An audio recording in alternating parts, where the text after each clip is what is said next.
It's Blacktober, and we're welcoming sci-fi cheer girl and her amazing Renaissance costuming. If you want to see the videos, check out the Black Women Stitch Patreon, and they're waiting for you there.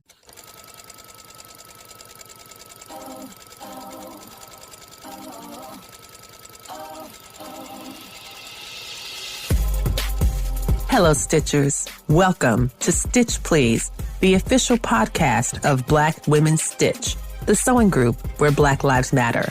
I'm your host, Lisa Woolfork. I'm a fourth-generation sewing enthusiast with more than 20 years of sewing experience. I am looking forward to today's conversation, so sit back, relax, and get ready to get your stitch together. Hello, everybody, and welcome to the Stitch Please podcast. I am your host, Lisa Woolfork, and as I say for every single solitary episode, this is a very special episode. Because this episode is with Shasta Schatz, who does fantastic cosplay and historical costuming. And we're going to talk about how these two things are different. But let me tell you about Shasta's work. And also, if you are a Patreon, thank you so much for being a Patreon supporter. You're welcome because you get to see not only one, but two pieces. One that Shasta is actually wearing, and then one in the background. And when I asked her about this piece and what was it, the 16th century gown that you made, she's like, oh, no, this whole thing, this is a hand-stitched 16th century Elizabethan collar play outfit that I can run around in the yard and get muddy with. And I was like, and you made that by hand and you can get it dirty? And so it is not often that I feel like, I need to step up my game. It is not often. I feel like my game is pretty high until you meet a fantastic Black woman costumer who makes fantastic clothes with her actual hands and not with a sewing machine that I always say I handmade this. So welcome, Shasta, to the program. Thank you so much for being with us today. Thank you and welcome. And thank you for having me, Lisa. I'm a huge fan, like I mentioned, and I am excited to talk about historical costuming because I've been doing it for a very long time. Well, this is great. And I thank you so much for listening to the podcast and for being a supporter. I'm very grateful. And you caught my eye a long time ago because of the amazing gowns that you make. And I also appreciate both the sewing and the history and the intervention that you make with your work. Can you talk about what's the difference between costuming and cosplay?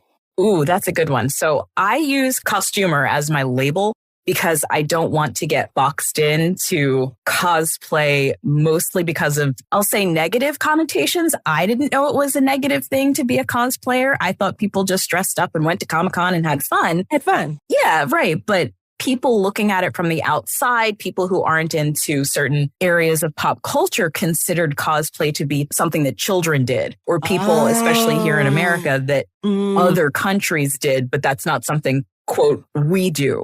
Interesting. Yeah. But when I started costuming in general, I didn't know that cosplay was a thing. I didn't technically know that costuming was a thing until I went to my first Ren fair and said, oh, I want to wear a princess gown. But instead of trying to be a Disney princess, I wanted to be Queen Elizabeth. Yes, that's right. Yeah. So it's more on the theatrical side because most of what I wear, I can just toss in the washing machine. You didn't necessarily do that back in the 16th century. That I understand. And so I'm really interested in this dichotomy that you are describing between costuming and cosplay. And it makes me wonder, because I've had a lot of great cosplayers who have been on the show and who make and manufacture amazing things. Like, I mean, they're creating their armature. They're trying to figure out, how can I make my wings stand up? Where can I find brown ears? You know what I mean? Like Right. All of these things that they're doing.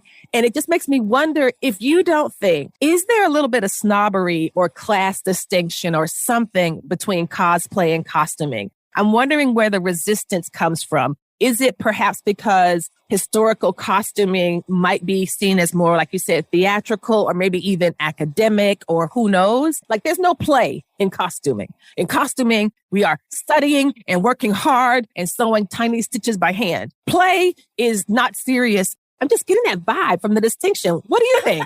I do a lot of observing when I'm costuming, no matter where I am. I'm always observing what other people are doing, how they're looking at each other. And for the longest time as a quote unquote costumer, I saw a few Black people, and that's where the distinction started for me. So I went to my first Ren Fair and I saw one cast member who was Black. Blackity black, black, black. And I was like, oh, he's amazing. If he can do this, I'm going to do it too, right? But when I went to my first Comic-Con, I saw droves and scores of Black people. All my blurred friends out there, they were doing this thing and they said, oh, you should definitely do this thing too. And I said, oh, so I can wear a super suit? Okay, I'll try to figure out what spandex is and sure. Because I'd already been costuming for probably 5 years at that point and even longer because, you know, Halloween was our first cosplay. But I started to note the differences. When I went to the Ren Fair in all my finery, I had 1 or 2 people in those first couple of years come up and say, oh, well, you look really nice, but did your people wear that back then? Oh. And I never got that at Comic-Con. Wow. Okay, that is very interesting because I'm sure there's folks that are in the Comic-Con who have had experience with people policing, right? There are these folks who believe in canon, who absolutely believe, Shasta, I cannot tell you how hilarious I find this shit, okay? How hilarious I find the idea of canon over something that is completely fictional. Yes, stop colonizing fiction. It's not even real. Someone imagined this and they're like, no, you cannot imagine yourself as that imaginary character because the writer's imagination only saw white people. Therefore, you can't be Superman. What? It's absurd. It is absolutely absurd. It is absolutely absurd. And that absurdity, it carries over. It's people. It's human people. It is. It's also colonizers, but it's human people. And that carries over for me into historical costuming. Like I said, I'll get these ignorant questions every once in a while because they don't want you to out them. They don't know what kind of person you are, but they still want to get their dig in because they think they know more than you. They with a capital T, they know more. But my degree is in English literature. I spent all of my time after undergrad working in researching archives, reading books that had nothing to do with the color of my skin. I just wanted to see what was in this one woman's will or her birth record or, you know, runaway ads from the Americas, all that stuff. Yes. So I know more than people showing up in a free event or a pay event who aren't even dressed up. So like you mentioned before, it is very academic, that snobbery, that gatekeeping, that policing. Yes. I want to say that it comes from an academic area because I didn't go to dress history conferences and fashion history conferences. I didn't know any of that existed. I just knew I wanted to wear these, you know, I wanted to be a wench sometimes. I wanted to be a princess sometimes, but I wanted to do it historically because I can move in historical clothes. I can't move in the $20 bag costumes at the party store. That is not where you are at all. That is not where you are at all. And what I appreciate, and I would love to hear more of your thoughts on this, is that you decided to stitch yourself into history. I did. And by that, I just find that so important and so powerful because it is often the case that Black women are somehow expected to either squeeze ourselves in from the margins or somehow change who we are or how we look to better fit in. And you did something, you said, no, I am going to take the work of my hands and my skills, my academic skills, scholarly skills, research skills, sewing skills, crafting skills, and to actually recreate these garments and make them for me. Yes, that is exactly what, and that's what I strive to do. Every single garment that I make, every accessory, every headpiece, every little, you know, beaded pin that I put in my hair, I can probably trace it back to art history. I can trace it back to a letter that was written to a person. And I love that because I nerd out over history. And yes. I think it's good to have a little history, but to really dig into the stuff that no one's looking at, like I mentioned, wills. And that's where we get a lot of our information for historical dress now. I buy all the right books. I read all the right manuals. I do all the things. I go to the workshops, but none of the people that are being presented historically look like me until I found one. And it was the one now we have historical figures that were physically erased from portraits, and we have them emerging, and we're finding, the Medici child that was in a portrait that they wiped out, and then they brought her back around 2010 or so, and we have her now. And we can say, my kids can say, oh, that person really does look like me. Yeah. And so making the clothes that they wore, it's art history. So it could be fiction for all we know, but we know somebody wore these clothes, and I'm making them and I'm wearing them for other people to see, because who are they to erase us? Exactly. And who are they to erase us in the past? And who are they to think that they can erase us now? And this is one of the things I think you might be bumping up against, is this idea that there will always be some folks who want to believe that they know more and they know better. And they're not asking anyone else. They're not quizzing other people. They don't go around quizzing white folks about their outfits, because they can't tell who would be rich and who would be poor and who would be a farmer. They don't know. But they can look at you and say, oh, there's a black. I know I'm going to go ahead and put her in my black box. It's nonsense. It's clearly absolute nonsense. But yet these things still impact our lives. And you have done such a beautiful job of proving something that I really believe in, is the idea of sewing as resistant. Yes. And you might know, you said you did English. So Audre Lorde, in her famous essay, The Master's Tools Will Never Dismantle the Master's House, and talking about her experience at that conference. But the thing that I like to think about for me, and I was teaching the classes session and the semester, and I was like, you know what? We know what the master's tools are. The master's tools are patriarchy and capitalism and white supremacy. They are also institutions like jails and courts and schools and churches. But what are the opposite of master's tools? What are those things that can be used to break down and critique and open up cracks of light for our liberation? And in my opinion, those things are craft and those things are art. The needle and thread, the paintbrush, the knitting needle, the crochet hook, all of these things, the felting needle, all of these things, I believe, are ways to promote radical change. And you are living proof of that. Thank you. So thank you for proving my thesis, girl. I didn't know you was going to do that. Thank you. I'm here to help always. I appreciate you. Appreciate you. I think I'm going to use this transcript for my paper and be done with it. What I'm so excited about is that in talking to you, you are wearing a 16th century gown right now. Again, it's a work gown, but y'all, it is lovely. It is absolutely lovely. And especially knowing that it's made by hand, I cannot even imagine. And then there's another piece behind you and another piece behind that. And all of these things are things that you have made. And I want to talk about you finding that portrait of the 16th century Black woman and how that became in some ways like an early portend for future discoveries. Can you talk a bit about what that process was like and how you went about uncovering something that had not been previously promoted? My husband and I, we like going to art museums. We're on the East Coast, so we've got museums everywhere. And we found the Walters Art Museum in Baltimore, Maryland, was doing an exhibit on Black presence in Renaissance Europe. And I think it had traveled a little bit. It wasn't widely traveled, I think, again, hitting the East Coast. But these were art pieces that had traveled the world, been locked away in closets, and they were all Black. And just seeing those pieces up close, I was in tears. I'm trying to listen. Those people just walking, oh, look at you, look so happy. I'm like, you would be too if you hadn't seen yourself represented throughout all these years of college, all these years of school, every art history book. Because, you know, we appear, like you mentioned, in the margins. Sure. We are allegories for Africa and more colonization. We have Queen of Sheba, which is, again, one of those historical fictions that people make up to say, oh, I'm well-traveled because I saw a person that's darker than me. But when I saw the Karachi portrait and learned about it, it's a portrait of a Black woman. They assume that she's a seamstress because she has pins in her gown. Fine.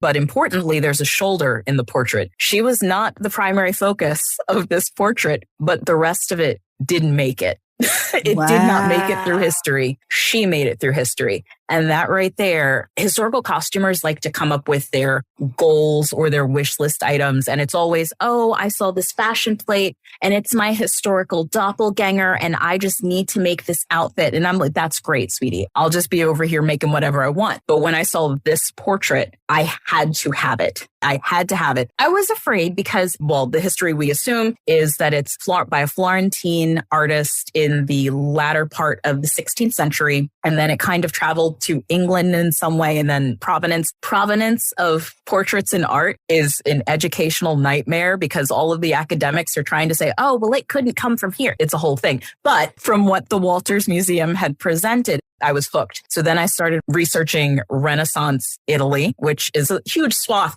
I wanted to figure out how we got to this woman being in this portrait. We'll never necessarily know who she was, but we can see what she represented. And like I said, we have her. We have nothing else.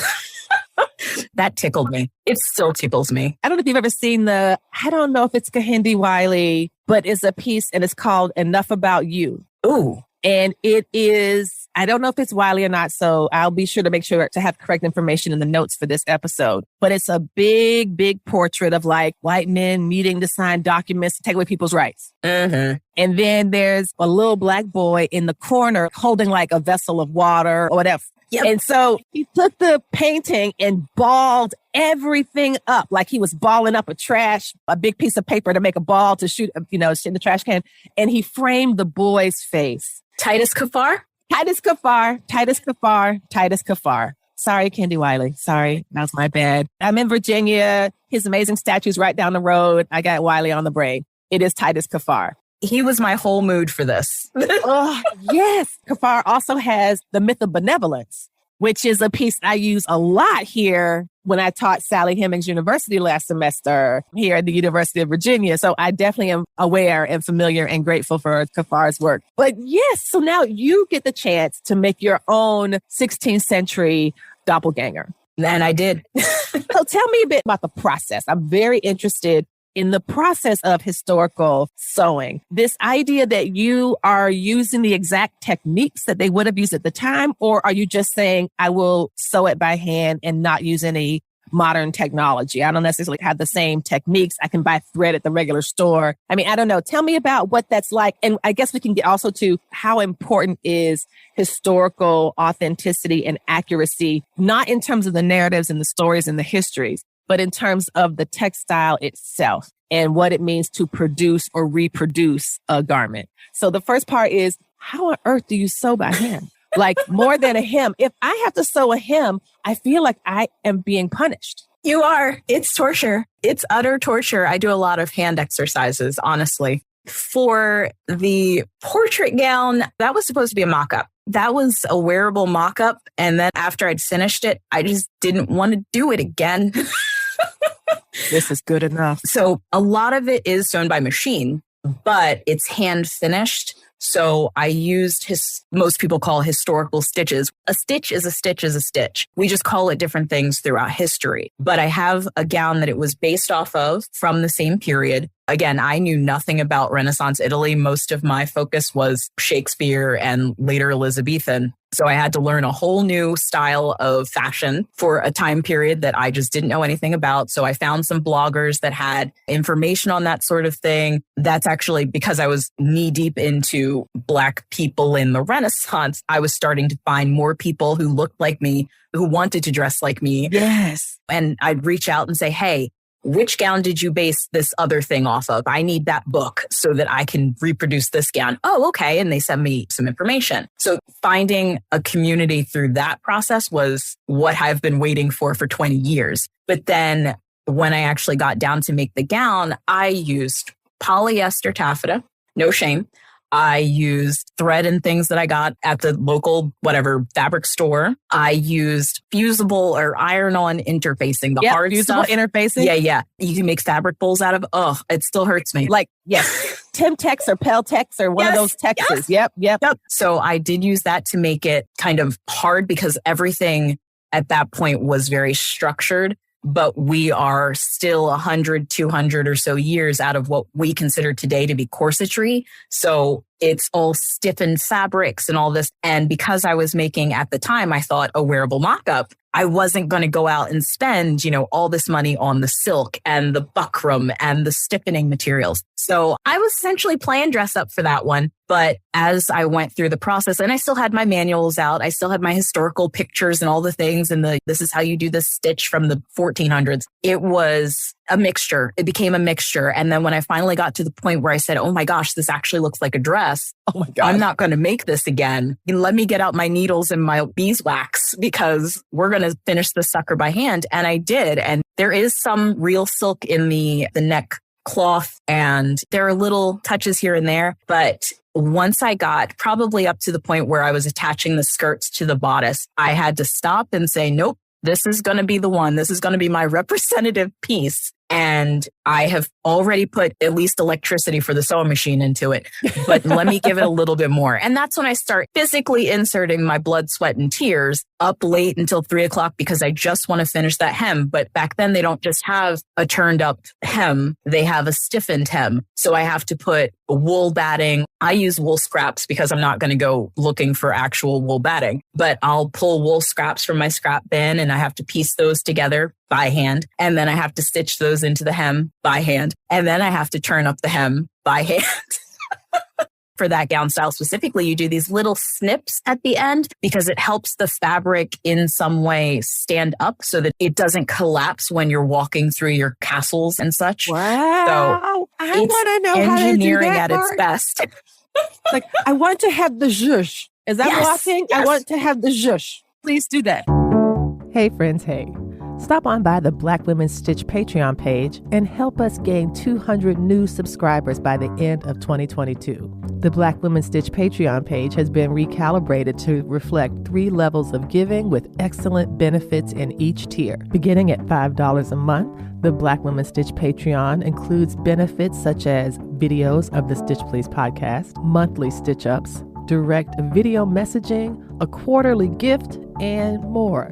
So check out the Black Women Stitch Patreon and help us get 200 new subscribers by the end of 2022. The link to the Black Women Stitch Patreon page is in the show notes. Help us help you get your stitch together. And thank you. The rustling of the silk taffeta when I'm walking on the paving stones in my backyard, it's choice. It's pretty great. I think I might have to let you have that, girl. I'm just going to switch, do a little twirl for me and say, you know what? Lisa Woolfork is never going to make one of these. I'm a twirl extra for her. I will set up a whole video of just me twirl. I have a basement full of gowns. Where am I going to wear all these gowns except to my backyard? Well, I am so excited because I love what you're doing so much. Again, it goes back to not inserting yourself because that feels like aggression. And that reinforces this boundary, this false boundary. Again, the gatekeeping, right? You can't have this. You can't have this. You can't have this. It's just for the dominant culture. It's just for white folks or whatever. It's you really fashioning and refashioning and pulling together stitch by stitch by stitch, a direct line from that woman in that 16th century painting to yourself. Yeah, I absolutely am. Because again, I've gotten those little comments. I worked in the education department for a museum for a very short time because they don't like to pay museum employees. And so I needed to pay rent. And now I work in corporate America. But when I was working in museums and running educational classes for school trips and things, I would have the parents, capital T, those parents, looking over my shoulder at the white assistant behind me to make sure the information I'm presenting is true. And luckily, I worked for a great museum and they know not to engage and what have you. But it was moments like that that put me on this path. They put me here. And if you want to call it spite sewing or spite costuming, feel free because it might be a little bit. And I claim that. I will not be told that I can't wear silk taffeta and eat a turkey leg at the same time because I will. And I've done it. And that's what it comes from. I forgot that they had turkey legs at those fairs. I love me a turkey legs. They are so good. I might have to figure out how to make me a little Renaissance halter top, something easy. Just a little one. Just a little tiny one or something. Or I can say, I'm friends with Shasta. She said I could come here and have a turkey leg. It's true. I have that kind of clout now. I know you do. 50 Ren fairs out there. I know you do. I know you do. And so, for example, in terms of the sewing techniques, I love how you describe that hem, that it is padded, it is turned, it is clipped so that as your body is moving and as the outfit has momentum, it can still retain the integrity of the intended design. And people figured out how to do that in the 16th century. Yes. As I look at your gown and the neckline, I see this very narrow rolled hem. It looks like a very narrow hem. And so I'm really curious about, honestly, just how did you do that? No, really, like, just tell me the answer. Because I try to do mine on a sewing machine. And even then, with that little rolled hem foot, I end up trying, hopefully not losing my religion, because I get so mad because I hate that foot. I hate it so much. It hops out of the thing and then it's like making a fool of you. And so I'm like, that's a beautiful one. And I know you probably did not use that horrible foot for it. I did not. How did you do that? For this one specifically, it's essentially just pressing it with the iron. I have to get very tiny, very tight. I start with everything having a 1/2 inch seam allowance. So instead of the 5/8 inch that most people are used to, this is linen, which is great. It wants to take all of my abuse. So I start there. I turn out my 1/2 inch allowance and then I turn in to that crease, the other 1/4 inch of that. When I'm doing an actual rolled hem, which we see more in the 18th century, which is what I'll be doing for the gown behind me, you have to roll your thumbs and your fingers and stretch the fabric at the same time. And that's a nightmare. I can usually get up to about a solid 3 inches of rolling, and then you start stitching. And then you pull and roll between your fingers, and then you start stitching again. And it's an absolutely beautiful stitch, whether you do it well or not, but it takes a long time because a lot of people have that texture thing where they either can't feel the texture of the fabric and what the fabric is doing, mostly because of the calluses on my fingers, or they get frustrated at the pulling and the rolling. So I actually took a class specifically to learn rolled hems because they're that serious. Wow. But that's all you do. And my question for history is, why would you do this? How did you come up with this torture for everyone in the future who wants to replicate these very tiny stitches? But that's what you do. And it's just a matter of sitting down, binging a television show and just rolling and stitching and rolling and stitching. And yeah, that's how that came about. That is incredible. And my mind is absolutely blown. Listen, I'm going to be 100% honest. When I do a rolled hem, I put it on this machine I brought called a serger, and I lift the foot and I put it down there, and then a needle and 2 loopers do the magic job of covering the edge with whatever thread I put in there. And let me tell you something else. I am so freaking proud of myself when I do that. I've done it for napkins. I've done it for dress hems. I've done it for all manner of things. No, I love it. I love my serger. There's not too many people that can come on this show and make me feel like a slouch. But I tell you, listen, y'all, it's a good thing Shasta is such a kind person and of such good cheer. That's why they call her sci-fi cheer girl. But I'm glad I'm also a person who's very secure in their own abilities and also not afraid to stay in her lane. Not at all. I love my zone of genius, and it does not involve sewing by hand. That is an amazing process you just described. What are some of your favorite books that help to get people? I don't know if you feel comfortable saying, I don't know if you want, I know you. Yeah. Okay. Well, let us know so that we can, so that we'll know like where to look and how to learn more. Yeah. So I absolutely give out information freely. Always send me messages. I will tell everybody everything because nobody told me anything when I was starting out after college. I had no idea what I was doing. So my favorite books are the Tudor Tailor. They're a London outfit, and they have gone into the wills and the probate records and the National Archives in the UK, and they have pulled this information and put it into databases, and then they have written books on it. So the Tudor Tailor books are my favorite, and the book they have coming out eventually, because everything has been slowed down, it's called The Typical Tudor, and the cover girl is one of my goal humans to meet one day. And I'm absolutely going to mispronounce her name, but I will say it anyway. Harley DeRoche. And she is with an organization, or was with an organization called the Society for Creative Anachronism. And that's where we get a lot of historical people from. She is an amazing Black human, and I love her madly. She was my inspiration. So once I found out she existed, that she's on my board. Yes. And she's the cover girl for this new book. And I will always promote the Tudor Tailor and what they do. They teach you the stitches. They occasionally have videos to kind of supplement that. A book that's not really about costuming and sewing, but I found very helpful in coming to this point where I wanted to find all of the historical Black people was The Black Tudors, which is by Dr. Miranda Kaufman, again, UK. They have all the history over there, so we just got to get it over here. Yes. In that book, she tells stories of people. She's just telling people stories, but they're our people stories. You know, I'm not British, but these people are me. This is the culture I'm emulating when I play in this fantasy world every summer. So I believe it's 10 stories on people that existed. And she went into archives and she went into museums and said, hey, who's this person in the corner here? And she brought as much as she could to light. And that the people that she profiled were just tiny snippets, but they're close to royalty.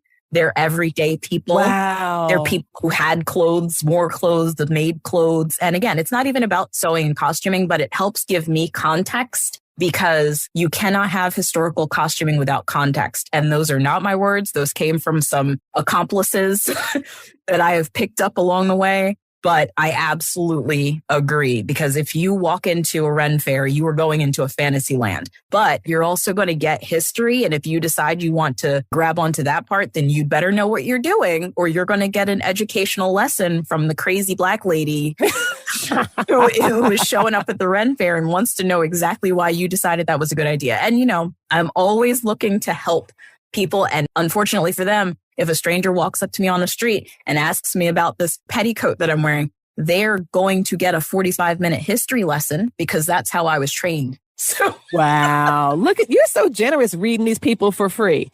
Some of them now. I call her the Fair Francis, kind of like Barbecue Becky, but she's Fair Francis. The one that comes up to me and says, oh, hey, did you make that? Could you make me that for $50? And I say, ma'am, she doesn't get a history lesson. Wait a minute. I'm trying to be clear. You mean to tell me that at a Renaissance fair that is full of people who are making their own costumes, standing in front of a shop? Mm-hmm. Yeah, making their own costumes, making things, knowing how difficult it is. Somebody who might even have had an experience of doing a rolled hem with their actual thumbs and fingers is going to go to another person and say, can you sew this for me for $50? How about this? I'll buy the material and you can keep the leftovers. You're welcome. I've had some doozies. Do you want some beeswax? I'll pay you in beeswax since I hear you like it. I have had someone give me beeswax, but it was more of a thank you for giving me information and not a, oh, you made me a gown that really should cost $1,500. So someone gave me a vintage sewing machine. I want to say maybe 50s, but we didn't agree on a vintage sewing machine for payment. It was a commission with a contract. And she gave me $50 and a sewing machine that also tried to burn my house down. So I've had some doozies. Wow. Wow. Now, what advice would you give to somebody if there's, you know, some Black folks who are listening, who we love to sew and make things, and there's Renaissance fairs around and about, if we're interested in that, how would you advise folks to get started? Oh gosh, the first answer, step one, just do it. If you want to start making your own clothes, pick a thing you want to make, because if you come out of nowhere, you're going to end up in what I like to call the fun clothes, which are, you know, essentially Black Fae Day, but at the Ren Fair all summer, because you're going to run off and you're going to say, okay, I need a skirt and I need a wench bodice and I need some wings, because that's what they wear at the Ren Fair. So that's fine. But if you really do have an interest in doing it by hand and doing it yourself, you might as well do the historical stuff. So the first thing I would say, honestly, go out and grab a big 3 pattern that looks close to what you want, because it's at least going to give you an idea of what goes into it. I have all those in the back of my pattern closet because I don't need them anymore. Right. But they do help, especially if you're a machine sewist, because a lot of the books, even the ones I mentioned, are not for sewing machine learning. They are absolutely 100% by hand. If you already know how to sew, you can figure out where you just do a bag lining instead of turning in the hems of the lining and then attaching it to the outside, which is a general construction method. But if you're just getting started, go pick up a whatever big three pattern and say, okay, this is a gown and I don't want to die in the heat. So let me go get some actual cotton, which is not necessarily a historical choice, not for the 16th century, but cotton is not going to give you the issues that polyester or couch fabric are going to give you. And you can still get absolutely beautiful brocades and damasks and prints and all kinds of things. Pick a fabric that you can move around in because you are going to sweat.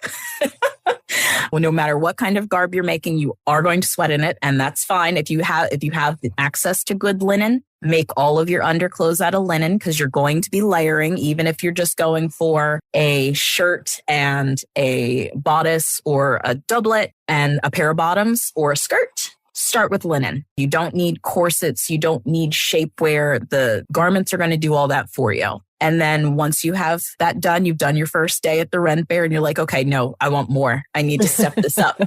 Then you're going to go and pick up a book like The Tudor Tailor or just go to YouTube at this point. I think everybody's information is out there. Even I, unfortunately, have a YouTube channel that I started thinking I was going to do one thing and it turned into everything except that. But there are pattern companies. Again, another accomplice applicant company is Margot Anderson, and she takes a theatrical approach to 16th century costuming. And honestly, I learned a lot of what I do today from her manuals, which are awesome. Of machine and hand sewing, because nobody wants to sew upholstery fabric by hand. So you put that part in the machine, but you do your linens by hand. Just start small accessories, even just wearing a skirt you have in your closet that kind of looks like something a Renaissance person would wear, and then make a nice shirt to go under it. You can get away with a lot. No one is going to chase you down like they did me 20 years ago.